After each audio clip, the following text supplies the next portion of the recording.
My first impression of Dublin. It's got energy. Showing up in Dublin by myself, I thought I'd ease into it. Nope. Within minutes, you notice the people talk fast, walk fast, drink fast. The music has a pulse, and I already kind of love it. This is my first time ever in Ireland, so this is going to be a true first impressions video. I am curious to see what kind of traveler I am on my own. I have never taken a solo trip before, so this is gonna be a lot of firsts this week. Now, why am I in Dublin alone? Well, I was flying back to Edinburgh anyway to visit my friend Justine. You know Justine. And I figured Dublin's on the way. I've never been, so why not pop in to see what this city's all about? Now, exploring a new city on my own is one thing, but trying to film it is a whole other beast. So please bear with me this week. I am no Spielberg. You can't expect Tony level cinematography, but what I can promise is what I can always deliver, which is a lot of laughs and a little bit of chaos. I feel like a troll. I'm crouched under a tree, eating out of a bag. Oh my God. Oh my God. Oh my God. Oh my God. But before all that, let me show you how I got here, and I'll try to be quick. Luckily, I had a direct flight from Seattle to Dublin, which lasted a little under 10 hours. I nabbed a window seat down in economy, and thankfully got a few hours of sleep.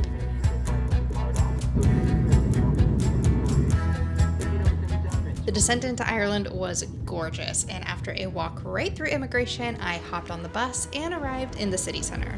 It's changing every day.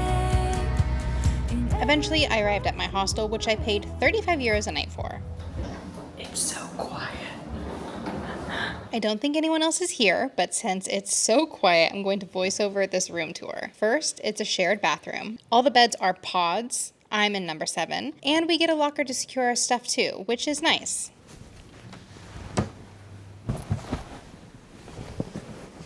Okay, it's freakishly quiet in here. I don't know if anyone else is in here. I don't even know if you can hear me whispering. But this is my setup. I'm gonna lay down for I don't know, I'm gonna lay down and see what happens.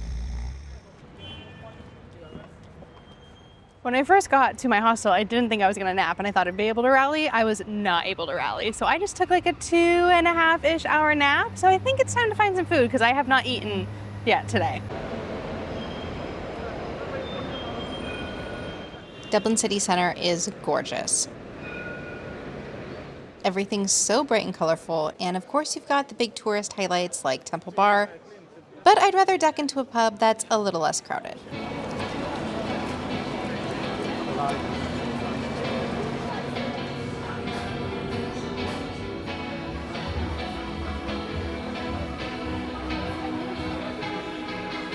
I went into a pub to get my first Guinness of the trip and he poured it and I was thinking like, man, that looks like a really shitty pour. And so I'm waiting for him to cash me out. So I take it and he goes, oh, it's not ready yet. He's like, you've got to let it settle. So now I know to wait until the Guinness is done being prepared before I drink it.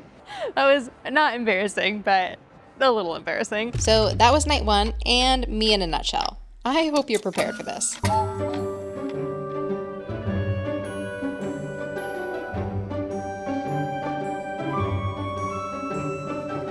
All right, first night in the hostel is a wrap. What is that bird?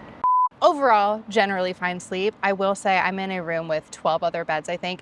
I've only seen face-to-face like 4 other people, but when I got in last night, all I could smell was feet. We each have our own locker, and outside of my locker, there were 2 pairs of sneakers, and I think those were the culprits. And every time I've walked in since, it's just smelled like feet.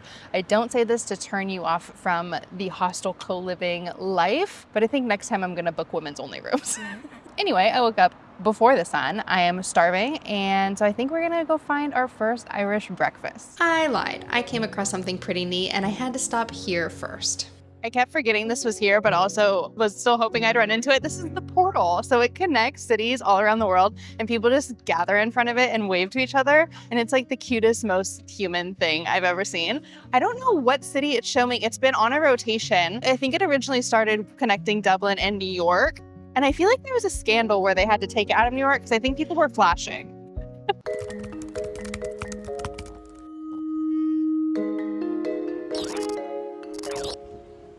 Luckily, things stayed pretty PG. But about that Irish breakfast. I made my way to a spot highly recommended called Lemon Jelly. A traditional Irish breakfast has all the usual players. Black pudding, of course beans on toast. You gotta have beans on toast. I love beans on toast. Sausage, bacon, white pudding, and hash browns. Enough to feed a small army or a hungry tourist. Oh, and I got a flat white as well. This ended up costing me about 18 euros. That was phenomenal. I have missed beans on toast quite a bit. That was a little bit more food than I could handle, but it will carry me through the day, which is good because I need to do some souvenir shopping for our Patreon members. This shop called Mactus made me a little bit giggly with the quirky gifts, and if you're giggling a little bit too, then you're my type of people.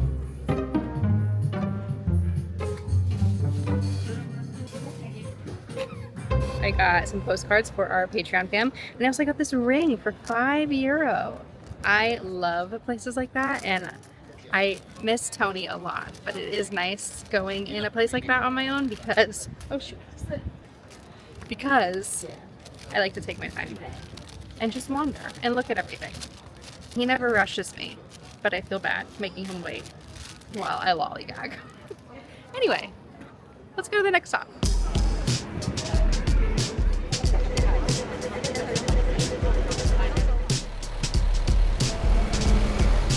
This is the Molly Malone Statue, based on a 17th century Dublin figure from an Irish folk song who historians don't believe was actually a real person. But her story is that she was a fishmonger who died young from fever and haunts the streets. Similar to Bobby's Friar statue in Edinburgh, they say that touching certain parts of it brings you good luck. In Bobby's case, it was his nose. In Molly's case, it is her breasts. Please don't do that.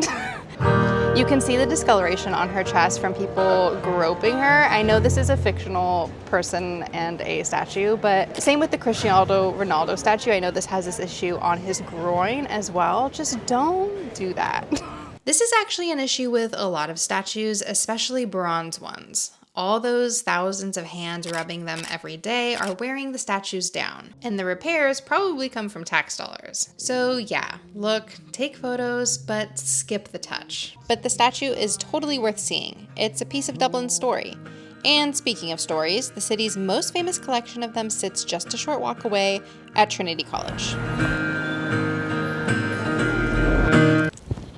So clearly I've made it to the Trinity College campus. I feel like besides the Guinness Storehouse, this is like the other big main tourist attraction to do in Dublin, particularly the Book of Kells. The Book of Kells is an illustrated manuscript and Celtic gossip and Celtic gospel book that is believed to be created in about 800 AD. So the Book of Kells experience is on the Trinity College campus, and it's basically a tour you can go through the old library, and you can see the Book of Kells along with several other very old books. However, many of the shelves have been cleared for restoration purposes because of the high amount of traffic.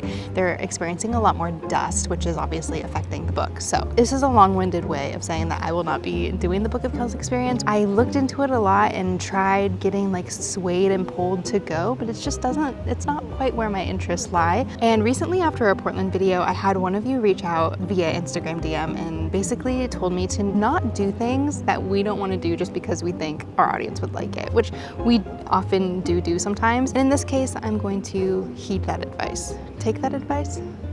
In this case, I'm going to take that advice and save the 30 or so euro. I think that's about how much it costs. Might be more than that. And I'm just going to walk around Trinity and enjoy the quiet. While we're here, this is awkward, I feel like. I was going to say Bob Ross. Who's the guy who lays like this? Richard Simmons? Oh man, I don't know.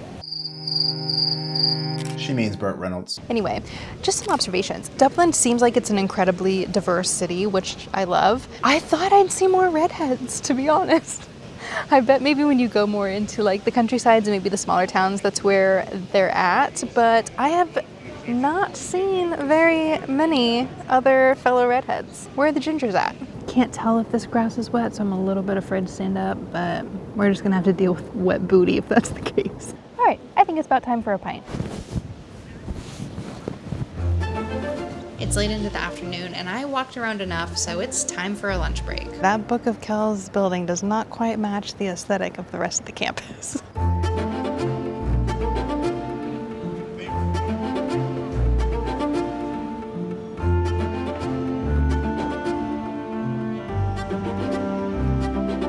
don't have anything appropriate to say about that one.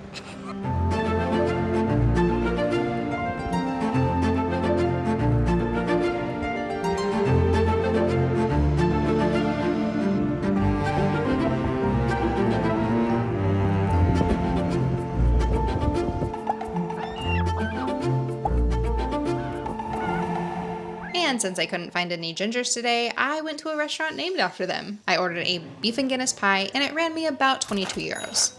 It is quite good. It's not the best meat pie I've ever had, but it's hit the spot. I feel like it would hit the spot more if it was cold out, but it's kind of warm. There's a few food items I want to check off while I'm in Dublin. Fish and chips, number one. Full Irish breakfast was another one, which I already got. A meat pie, which I got now. I want to try soda bread and maybe like the Dublin gelato, just for Tony's sake. I'm not a huge ice cream person, but I feel like I should get that in his honor. I don't know if this is soda bread. Okay, after a quick Google search, this doesn't look like most of the soda breads on Google Images, but it looked like the brown soda bread. So I'm wondering if that's what it is. I'll get it somewhere else to compare and see if I like it. In an effort to hopefully officially beat my jet lag, I'm gonna try and stay out. It's like 5:30 right now. I'm feeling pretty good energy level wise because I just ate, but we're gonna go grab one more pint of Guinness, maybe one, maybe a couple more. It's about a 6-minute walk to a place called Toners. They have a sign saying that they have the best Guinness pour in Dublin, which I'm sure a lot of people make that claim, but let's put it to the test.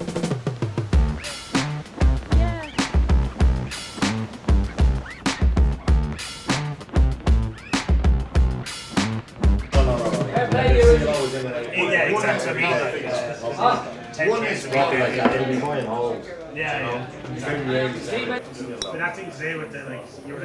Okay, that one's definitely different than the past ones I've had. More, I want to say chocolatey almost.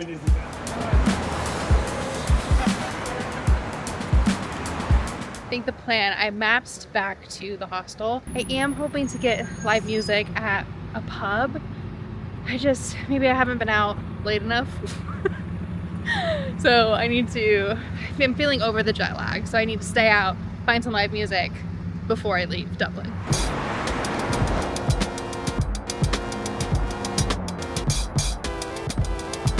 So now might be a good time to address how I felt as a solo female traveler in Dublin so far, and the resounding answer is 100% fine, completely safe, completely comfortable. There's been no situations that have made me feel like on edge, but I've walked around during the daytime, during the nighttime, and have felt perfectly fine. As always, you're gonna wanna make sure that you're covering your bases and staying alert. I'm not walking around with headphones in or my phone in my face. I think this is a great destination for a first international trip if you're nervous because you're not worrying about like a language barrier or anything. This would be a great first solo trip. I am stalling a little bit because it's so nice out right now, and I think the 2 Guinnesses I had have really put me in a state of like relaxation, and I'm just vibing. It is funny though because I feel like Guinnesses, is that the plural? Guinea? All right, that's enough chit chat. Let's make our way back to the hostel.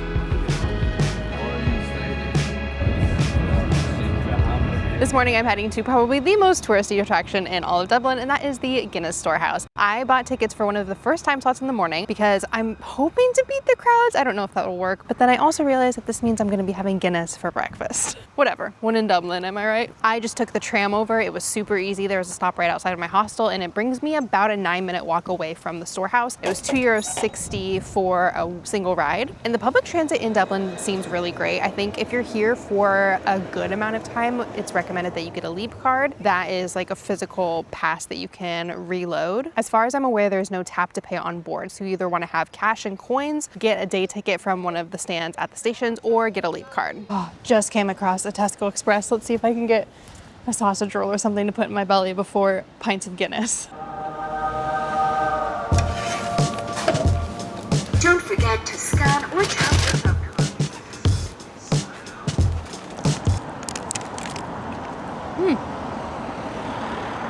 And we're at the Guinness Storehouse. This is a place that's so hyped up, and I was a little bit nervous it wouldn't live up to it, but as soon as I walked in, I knew this place would be epic. You get a really cool presentation of the brewing process. It's kind of trippy, but I'm learning things I never knew about this beer.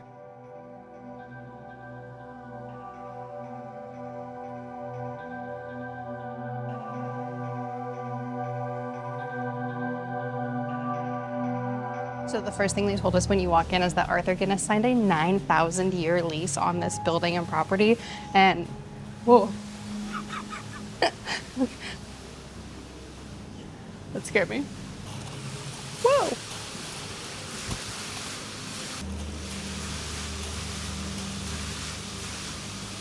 Whoa, that was freaking cool. Anyway, what I was saying, Arthur Guinness signed a 9,000-year lease, and they're currently 250 years into that lease. Arthur Guinness signed for 9,000 years. And the building is constructed so when you're at the bottom floor, it should feel like and look like you're standing in the world's largest pint glass. And right now it's just taking us through the 4 ingredients that are used to make Guinness, and right now I'm clearly in water.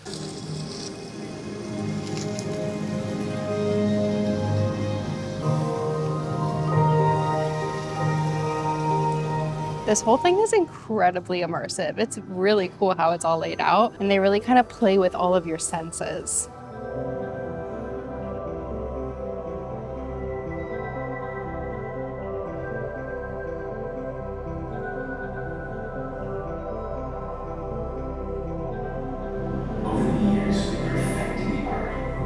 Kind of feels like you're getting hypnotized throughout this because the guy who's doing all the narration has a very entrancing voice.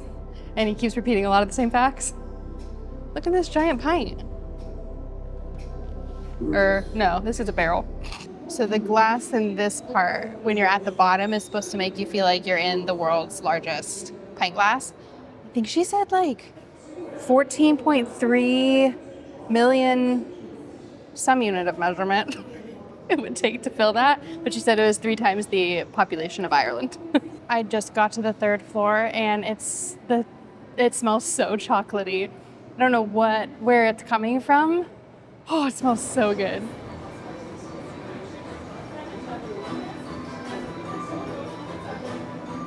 Like Willy Wonka. If you guys want to know what Arthur Guinness looks like, there he is right down the very back of the room. This is the only known portrait of Arthur Guinness himself. Now on 3, everybody's going to raise their glasses and we're going to say sláinte. So raise your glasses. 3, 2, 1. Sláinte. Sláinte. You're great fun, guys. So when I think of Guinness, there's always kind of 3 images that I think of. 1 is obviously the iconic pint, 2 is the harp, and then 3 is the pelican. I still don't know what the pelican's about. I just learned that the harp was introduced in, I think 1862 is what the plaque said. This particular harp is a medieval Irish instrument. I think that's housed at Trinity, so I don't know if that's on display, but that'd be pretty cool if you could go see it. Now let's go see what the heck is up with this pelican. I'm so sorry. I'm just realizing this is a toucan and not a pelican. I don't know my birds, okay? This floor is pretty cool. It has all of the like advertising in Guinness's past. These look like wartime rations. That one in particular.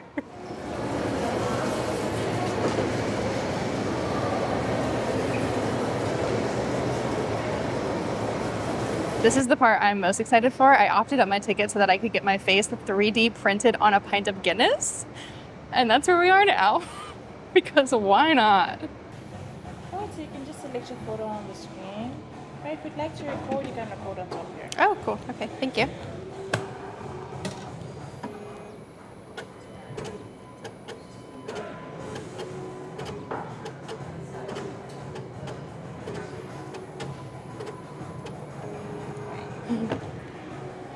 Thank you.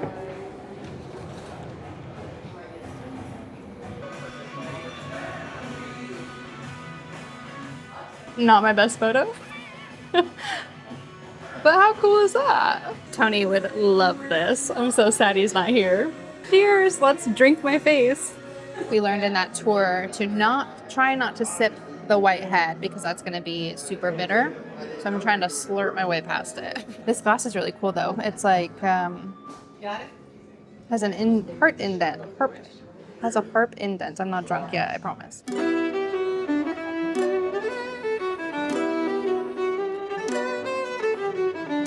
It is 12. I entered there at 9:30, so that took me more time than I thought it would, probably because it takes me a long time to drink a pint of Guinness, and I had 2. Now I'm gonna go back and get another cheese roll, and then we're gonna catch the tram and go to some more sightseeing today.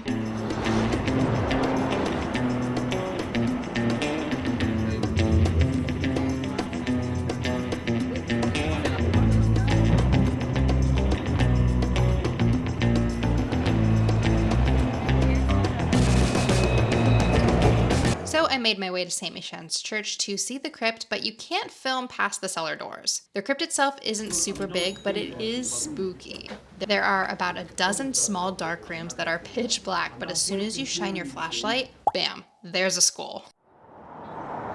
I'm a little morbid in my taste, so I thought the crypt was pretty cool. But there is another church not too far from here that's much more well known. I'm not a religious person, but the beauty of old churches always draws me in no matter where we're at in the world. I keep getting distracted. Look at this church. This is Christ Church. I'm gonna go inside because they have a crypt too, and it's self-guided with an audio tour. So I'm gonna see if I can do that as well. Now, I'm not gonna lie, I did feel a little weird needing to pay an admission fee to go into a cathedral. Hi, can I do the self-guided tour, please? Self-guided, of course. Adult or students? Adult.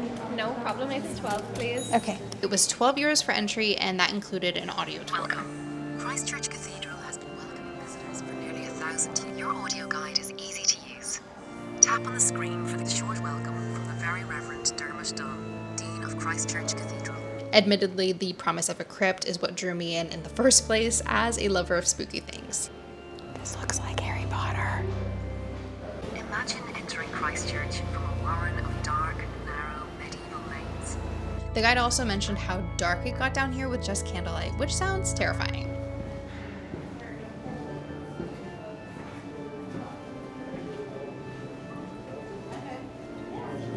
It is at least 8, possibly even 9 centuries old. And imagine a cavernous, candlelit space with a dirt floor, bustling with people. This atmospheric vaulted space has enjoyed a colourful history over the centuries, from burial site to wine warehouse, busy market to treasury. Don't know how much of that you caught, but like a lot of the buildings in this section of the world, most of the buildings in Dublin are at least 800 to 900 years old. Much of the stuff kept here is just as old too. A cat, a rat, and countless pilgrims from all over the world.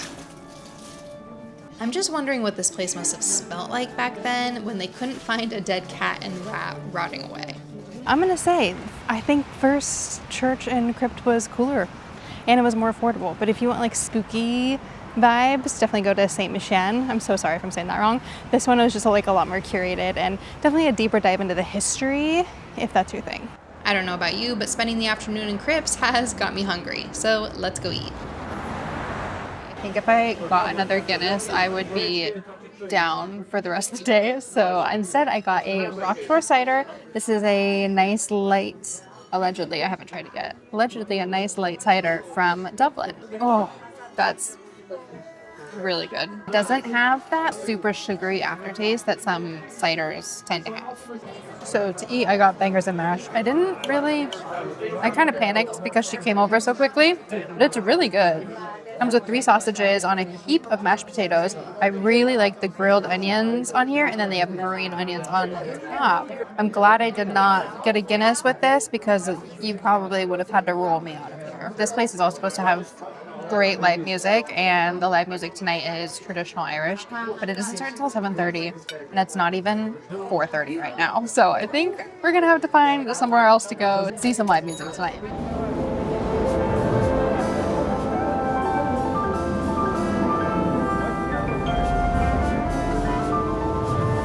There's one big thing I clearly have not checked off of my Dublin list, and that is live music in a pub. So there is a pub called the Cow, about a 5-minute walk from my hostel. I'm going to head there. They're supposed to have music start playing at 9:30. The reason I haven't been able to catch any live music yet is because I'm in bed at 9:30. So hopefully my power nap I just took will push me through and we can go catch some tunes.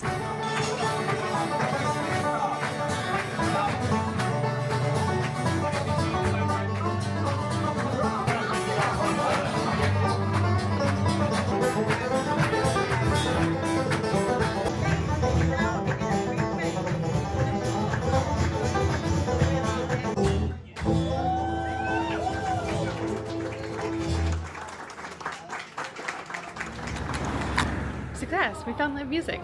It's about 10:30, which I think is about as late as I am comfortable staying out on my own. So let's hit the hay. See you in the morning. It's a new day and my last full day in Dublin. And while I'm not able to explore other parts of Ireland during this trip, I did want to get out of the city centre for the day. So we are going to take the DART train up to Howth. It is a windy one here today, which means on the coastline it's probably going to be even windier, but hardly a cloud in sight. It is beautiful. But first, I'm going to need some caffeine to fuel me through this adventure.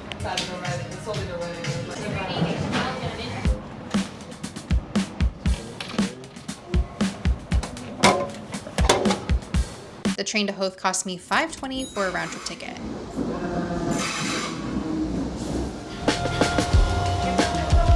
The ride takes about 30 minutes and takes you right along the coast. It was a smooth and easy ride, and Howth is the last station on this route, so there will be no confusion as to where to disembark.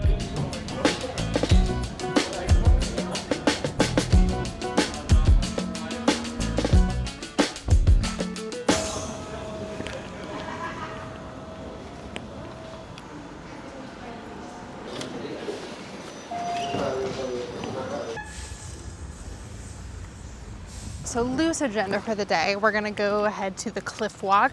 There's like 5 trails that you can choose from. I'm not gonna do a full one because my feet hurt from this week, to be totally honest. But we're gonna get some coastal views and then we're gonna find some good fish and chips. Did get a map from a lovely tour guide. I also don't really know where I'm going, but they have signs everywhere pointing in the general direction of the cliff walk. So I'm just gonna follow those. Yes. Oh, it's so pretty.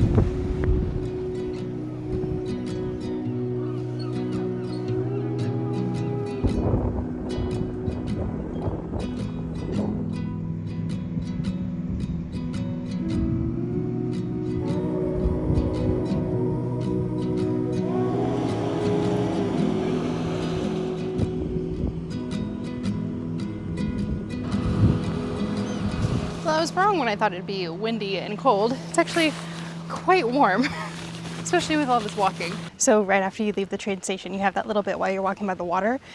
Then you have a big hill, and now it looks to be a residential road. I feel like this might last until we get to the trail point. Seems to be that most people are just walking up here though. And besides the one incline towards the beginning, it's not a bad walk at all. Very flat, there's a small sidewalk and walking path along the whole way.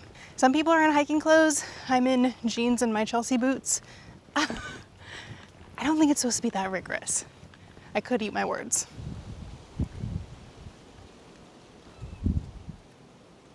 There's all these loops you can do. Looks like the shortest are the cliff path loop and the tram line loop, taking you about 1.5 hours to 2 hours. Everything is labeled as moderate. We'll see what that means.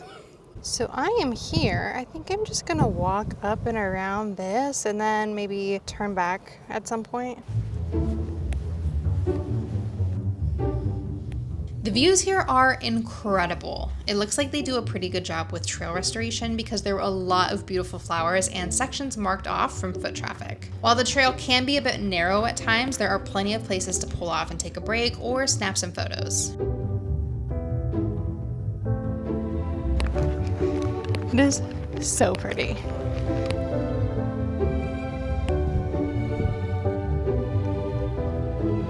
Now what I didn't factor into this hike is how many times I'd have to walk back and pick up the camera, because normally Tony does this for me. Just a reminder that every time you see us both on camera doing a walking shot, there's an equal amount of footage of us awkwardly walking back to pick up the camera. We try and be as authentic as possible, oh my god.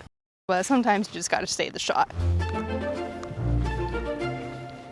These views are what I imagine other parts of Ireland to look like. And before anyone comes at me for not getting out of the Dublin area, that's just a trip I want to save for Tony and I. So I promise we'll be back.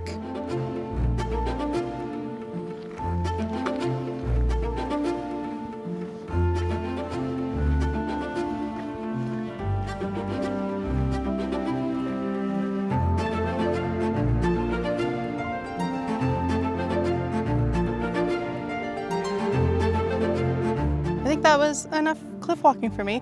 I'm starving, so I'm gonna head back into town and grab some fish and chips. So where I turned around was the easternmost point of Howth Cliffs. You can keep walking and there is a lighthouse and several more viewpoints. We're coming up on noon now and there is a lot more people here. I wouldn't say it's like busy, packed, and you can't move around freely. So something to keep in mind. It is windy now, so I think my timing was perfect. I got on the train out of Dublin at like 9:30, so it wasn't too early.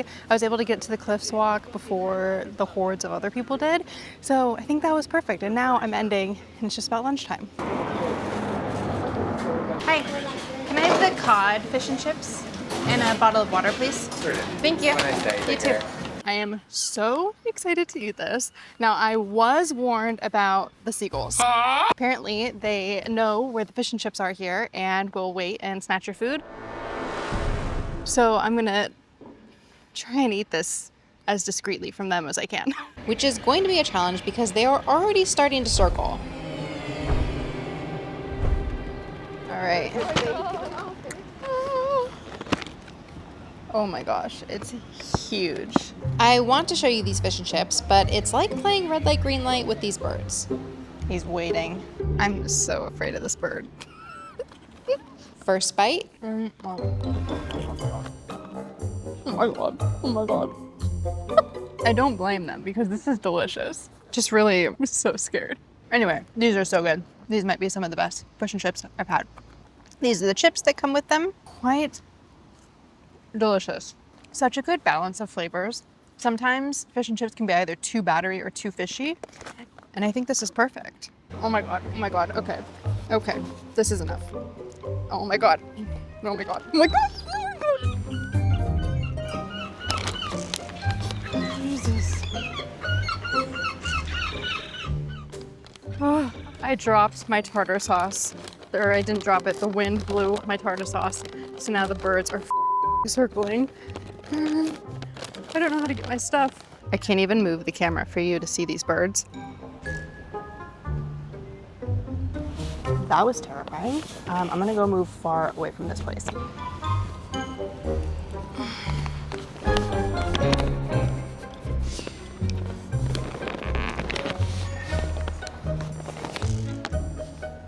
They warned me. I was warned. There's just nowhere else to sit. I don't know where to go. I'm gonna try walking down a little bit further, but as someone who is already afraid of birds, that is not my ideal situation to be in. Get. All right, I'm calling it a wrap. I'm getting circled and the enjoyment of my fish and chips is starting to wear off with the threat of being violently attacked. So let's go catch the train.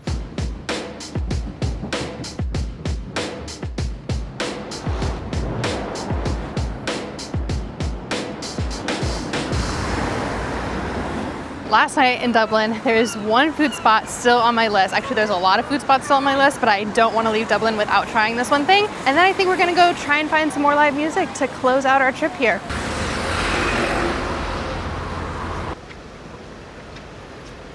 The streets were lively this last afternoon. Quite a few amazing street performers were out too.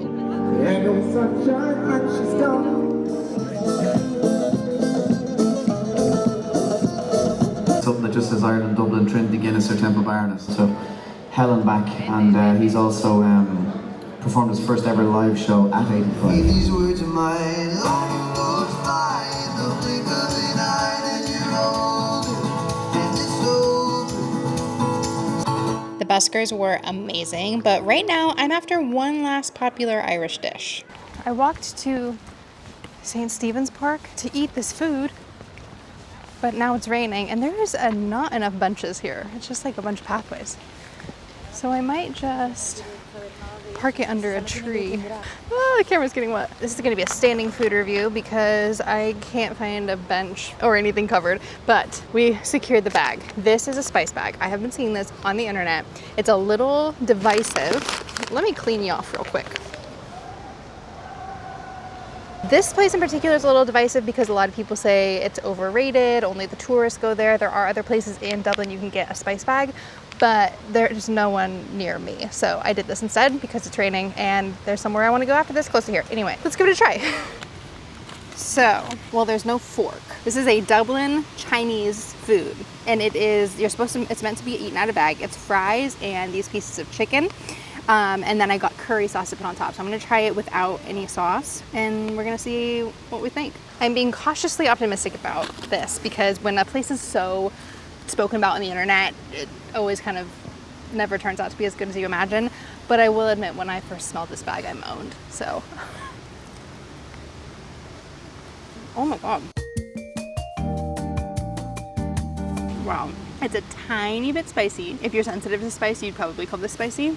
But it's just seasoned in, I don't know what. It tastes familiar, but also nothing I've ever tasted. I feel like a troll. I'm crouched under a tree, eating out of a bag. That's pretty bomb. This is the most ridiculous angle I've ever vlogged at. This is what you're gonna get.